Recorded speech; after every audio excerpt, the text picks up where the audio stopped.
All right, so thank you everybody for joining us for the very second edition of Strengths Talk. My name is Stone Bogart. I'm a Strengths Quest ambassador here at MVCC. And these videos are really meant to deepen the understanding of Strengths Quest and what it can do for students here on campus. So to do that, I have Dean Kahler, the Dean of the Center of Arts and Humanities, here to talk to me about that. He's a big promoter of Strengths Quest here at MVCC. So thank you for joining me, Dean Kahler. I appreciate it. My pleasure. Just to start this off, what are your top 5 talents? Mine are intellection, ideation, strategic, futuristic, and relator. Relator. Okay. And what were your initial thoughts about Strengths Quest and your results? I was apprehensive at first to take it, and I didn't think that that any type of assessment could tell me much about who I am.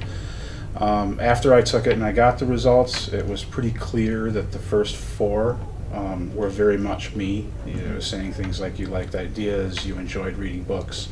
I had been an English and philosophy major. I couldn't avoid the truth of that, but I didn't think that the last one, relator, really spoke to who I was or my understanding of myself. And I actually used that as a period of time to say, see, it doesn't work, to kind of deny that it would work, until my wife pointed out to me that, in fact, that very much defines who I am. And then I had to reconsider. And so at that point we were holding sessions for students on academic probation using strengths. And I had gone to sessions prior, and they were difficult sessions for students, but when I went to a strengths-based session, it was a completely different experience.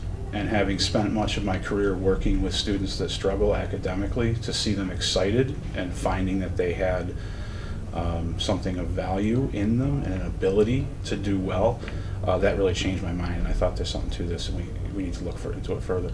Yeah. So really, the first 4 you really agreed with. The last one you didn't. Yeah, really I didn't see it. I didn't see it. But then once you have someone point it out to you, which is always a benefit, really, having someone, if you don't know, have someone talk to someone about it. Absolutely. Those people who know you best. I mean, my wife knows me better than anybody in the world, and for her to say, that's you, kind of hard for me not to take a close look at that. Yeah. And then you got to see Strengths Quest, really how it could help students in action with the academic probation students. Yeah. Awesome. So next question. How have you used and developed your talents in your career? Career-wise, I think my third strength, strategic, is something that I use an awful lot as the dean.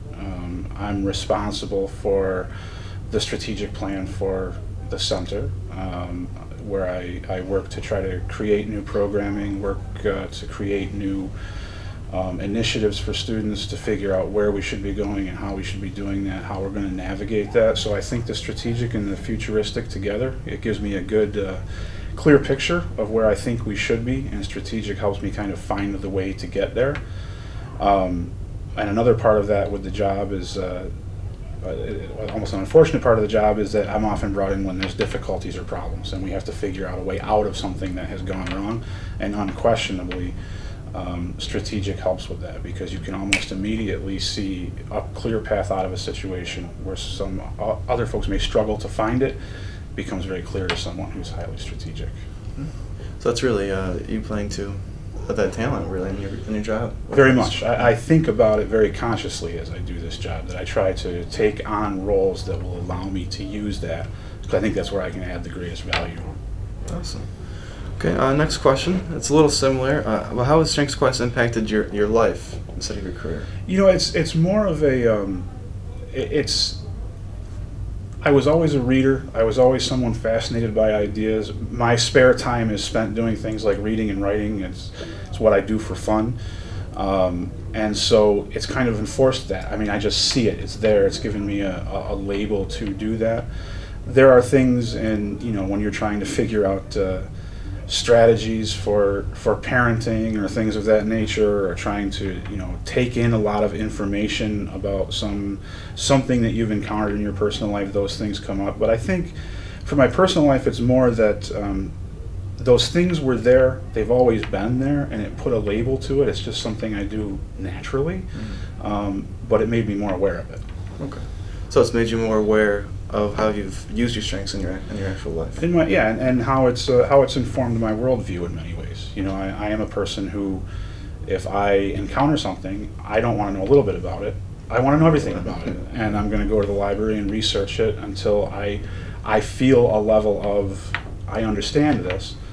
And then once I do that, I'm happy with that. I don't necessarily need to do anything else with that. I just need to know that I know everything that I want to know about it, but I know I'm going to be driven to do that. No.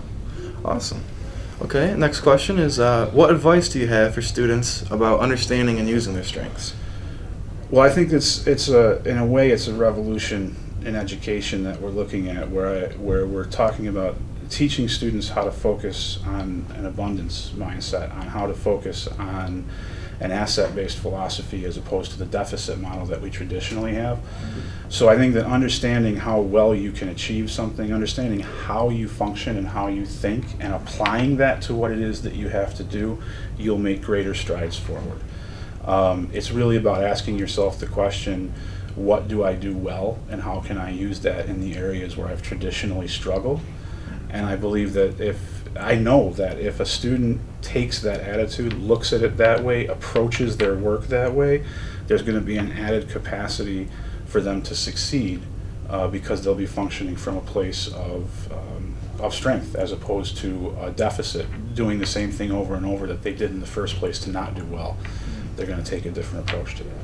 Yeah, one thing I like to say in my presentations is that the world's already too negative. We don't need to focus on what's wrong. Let's focus on what we're good at and applying it to. Absolutely. If you want to know what success is, study people who succeed. Don't figure out what doesn't work. Just figure out what does. Awesome. Another question here. What does it mean for us to be a strengths-based college? I think it's something that we're working toward, and I think what it means is that ultimately, my hope is what it means is that it becomes a kind of foundational philosophy for all of us that are involved here, that all of us are focusing on that capacity that we can build, what we do well, and how we can bring that to what it is that we do every day, whether that's the faculty, the staff, the students, any of us. And then the next step of that, of course, is kind of an appreciative collaboration. We begin to find ways better of working together so that we can achieve greater things as a team. And it really is a team. I mean, it's a team effort. Getting students from the minute they walk in the door to graduation takes the efforts of everyone who's here, from their student colleagues to the advisors that they encounter, to the faculty that are teaching them, the folks that are maintaining the buildings. It's everyone has to work together to help that student succeed, and we exist for one purpose, to help students succeed. So it's about bringing us together in a stronger collaboration to reach that goal. Awesome. Last question here is, what would you like to see as a future Strengths Quest at VCC?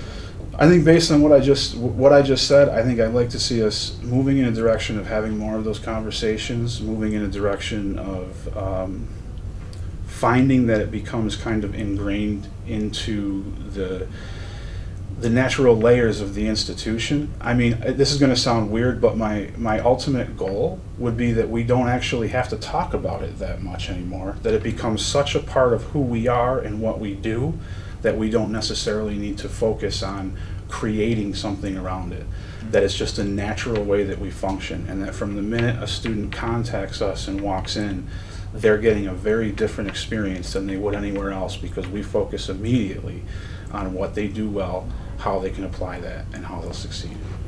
Awesome. All right, well, thank you, Dean Kahler, for doing this interview. Very welcome. I really My pleasure. appreciate it. So that's it for this edition of Strengths Talk. Don't be afraid to contact one of the many friendly ambassadors here at MVCC to talk about Strengths Quest. And thank you for joining us.